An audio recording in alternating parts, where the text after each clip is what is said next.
Assalamualaikum warahmatullahi wabarakatuh.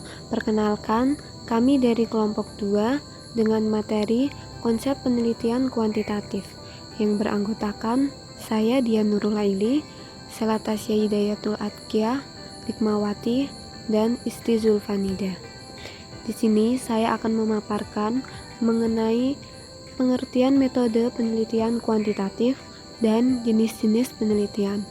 Menurut Sugiono, tahun 2015, halaman 14, metode penelitian kuantitatif diartikan sebagai metode penelitian yang berlandaskan pada filsafat positivisme, digunakan untuk meneliti pada populasi atau sampel tertentu. Teknik pengambilan sampel pada umumnya dilakukan secara random. Pengumpulan data menggunakan instrumen penelitian. Analisis data bersifat kuantitatif atau statistik dengan tujuan untuk menguji hipotesis yang telah ditetapkan. Sedangkan definisi lain menyebutkan penelitian kuantitatif adalah penelitian yang banyak menuntut penggunaan angka, mulai dari pengumpulan data, penafsiran terhadap data tersebut, serta penampilan dari hasilnya. Selanjutnya, ada jenis-jenis penelitian.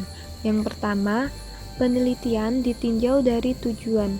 Penelitian menurut tujuan dikelompokkan menjadi penelitian terapan dan murni atau dasar. Yang kedua, ada penelitian ditinjau dari metode. Penelitian menurut metode dapat dikelompokkan menjadi penelitian survei, ex post facto, eksperimen, naturalistik, poly research atau penelitian kebijakan, action research atau penelitian tindakan, evaluasi, dan sejarah. Yang ketiga, ada penelitian ditinjau dari tingkat eksplanasi.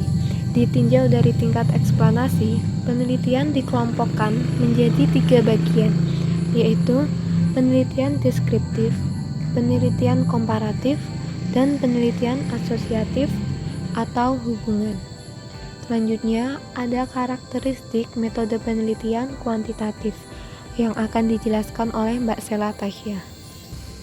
Selanjutnya, karakteristik metode penelitian kuantitatif.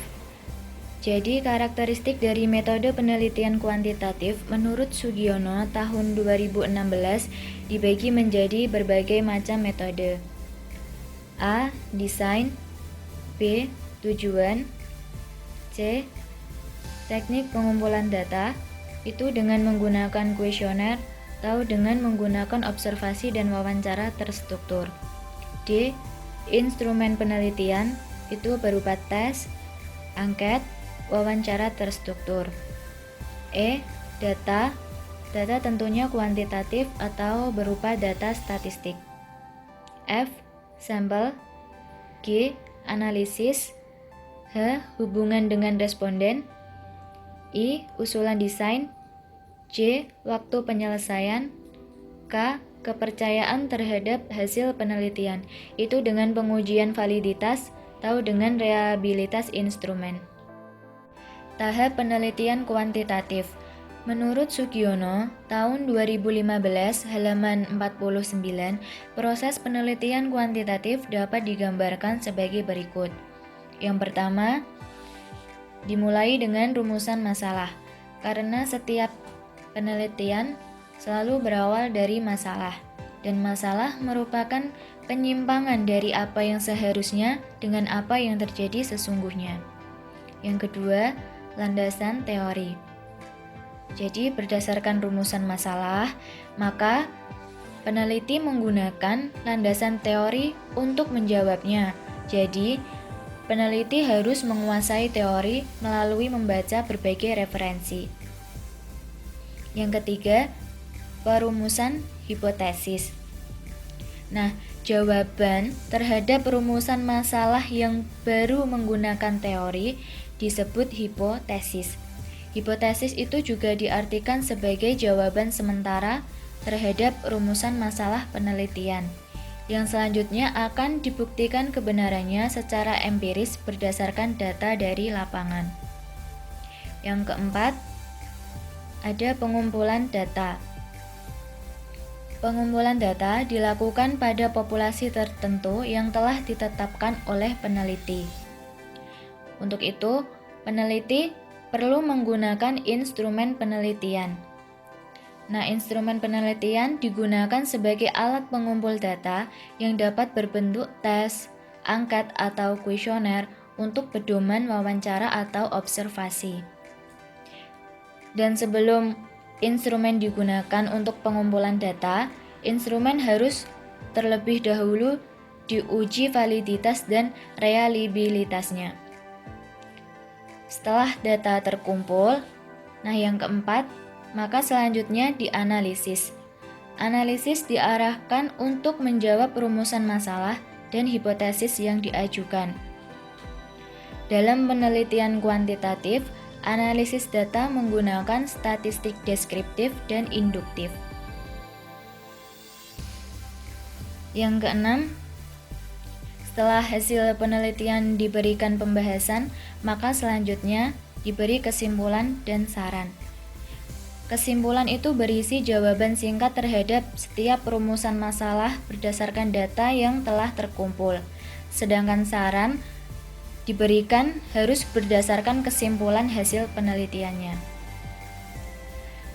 Nah, selanjutnya akan dijelaskan oleh Mbak Nikma.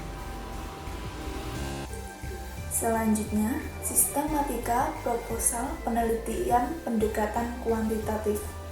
Yang pertama, pendahuluan terdiri dari latar belakang, rumusan masalah, tujuan penelitian, dan manfaat penelitian. Yang kedua, tinjauan pustaka.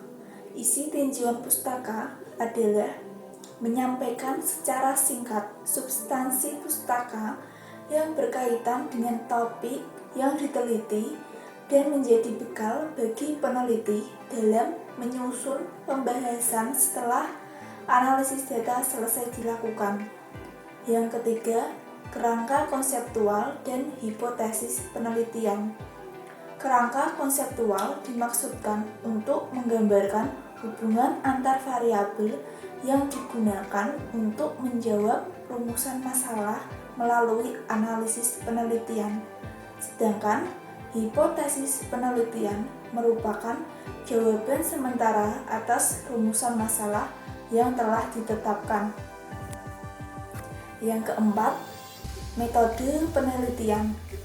Metode penelitian terdiri dari uraian tentang jenis penelitian, jenis data, populasi dan sampel, teknik pengumpulan data, klasifikasi variabel, definisi operasional variabel, dan metode analisis data. Yang kelima, daftar pustaka. Daftar pustaka mencantumkan pustaka yang dijadikan rujukan dalam penelitian. Tahapan penelitian kuantitatif antara lain: 1. Judul penelitian, identifikasi masalah, pemilihan masalah, perumusan masalah. 2. Penelaahan pustaka. 3. Kerangka konseptual. 4. Hipotesis penelitian. 5. Klasifikasi dan definisi operasional variabel. 6. Pemilihan instrumen penelitian.